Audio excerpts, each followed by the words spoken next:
warahmatullahi wabarakatuh. Perkenalkan, nama saya Trifika Ananda Putabuga, asal kelas 2A dengan NPM 7420122060. Di sini saya akan mereview kembali pembelajaran mata kuliah hukum pidana pada pertemuan ke-15 hari Senin tanggal 29 Mei 2023 yang disampaikan oleh Ibu Profesor Dr. Hajah Heni Nuraini SMH dan dosen pendamping Bapak Dr. Muhammad Rendi Aridayandi SMH yang menjelaskan tentang kelanjutan mengenai bab 7, yaitu tentang alasan penghapus pidana. Alasan penghapus pidana terbagi menjadi dua, yaitu yang pertama ada alasan pembenar dan yang kedua yaitu ada alasan pemaaf. Alasan pembenar adalah alasan yang meniadakan sifat melawan hukum dari suatu perbuatan sehingga menjadikan perbuatan tersebut dibenarkan.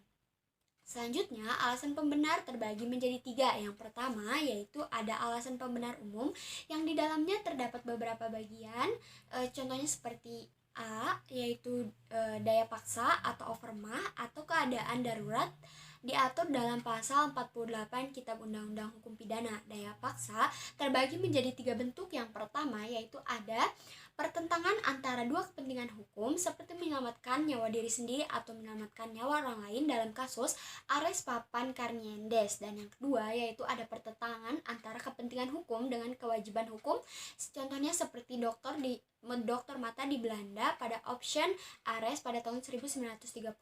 Dan yang ketiga yaitu ada pertentangan antara dua kewajiban hukum, contohnya seperti seorang dosen yang dipanggil sebagai ahli dalam suatu persidangan namun di sisi lain ia juga memiliki kewajiban untuk mengajar mahasiswa. Daya paksa terbagi menjadi dua, yaitu ada daya paksa absolut atau tidak bisa ditahan, dan yang kedua yaitu ada daya paksa relatif, yaitu bisa ditahan. Yang B yaitu bela paksa yang tercantum dalam pasal 49 Kitab Undang-Undang Hukum Pidana, dan yang C yaitu melaksanakan perintah undang-undang pada pasal 50 KUHP. D perintah jabatan yang sah dalam pasal 51 ayat 1 Kitab Undang-Undang Hukum Pidana. Lalu yang kedua yaitu ada alasan pembenar khusus. Yang A yaitu dokter dan para saksi yang menghadiri perkelahian tanding pada pasal 186 ayat 1 KUHP. Yang kedua yaitu pencemaran demi kepentingan umum atau karena terpaksa untuk membela diri pada pasal 310 ayat 3 KUHP. Dan yang C yaitu dihina dengan putusan hakim yang menjadi tetap dinyatakan bersalah atas hal yang dituduhkan pada pasal 314 Kitab Undang-Undang Hukum Pidana. Lalu yang ketiga yaitu ada alasan pembenar di luar KUHP. Yang pertama yaitu ada hukum disiplin dari orang tua atau guru. Lalu bagian B yaitu kewenangan jabatan dari dokter, apoteker, atau penyelidikan ilmiah.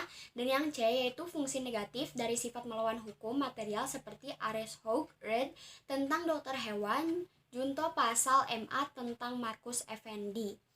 Lalu alasan pemaaf, memasuki alasan pemaaf adalah alasan yang meniadakan kesalahan pelaku tindak pidana sehingga pelaku tindak pidana tidak dapat dipidana karena tidak ada kesalahan. Alasan pemaaf ini terdiri dari tiga. Yang pertama yaitu ada alasan pemaaf umum, di mana terdapat poin ketidakmampuan bertanggung jawab sesuai dengan pasal 44 KUHP. Dan yang kedua yaitu ada daya paksa dalam arti sempit pada pasal 48 KUHP. Dan yang ketiga yaitu bela paksa yang melampaui batas sesuai dengan pasal 49 ayat 2 KUHP.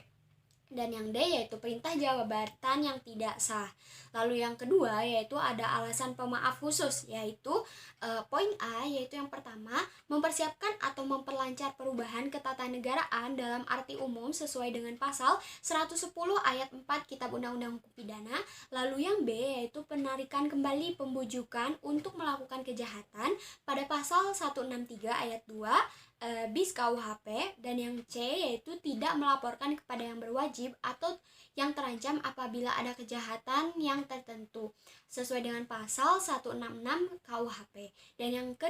Dan poin D yaitu pencurian antara suami istri pada pasal 367 ayat 1 KUHP. Dan yang E yaitu insubordinasi tidak jadi pada pasal 464 ayat 3 Kitab Undang-Undang Hukum Pidana. Lalu yang ketiga yaitu ada alasan pemaaf di luar undang-undang. Poin A yaitu tidak ada kesalahan sama sekali atau taksi, dan B yaitu alasan peniadaan pidana putatif. Mungkin sekian yang dapat saya review untuk pertemuan kali ini. Terima kasih. Mohon maaf apabila ada kesalahan. Wassalamualaikum warahmatullahi wabarakatuh.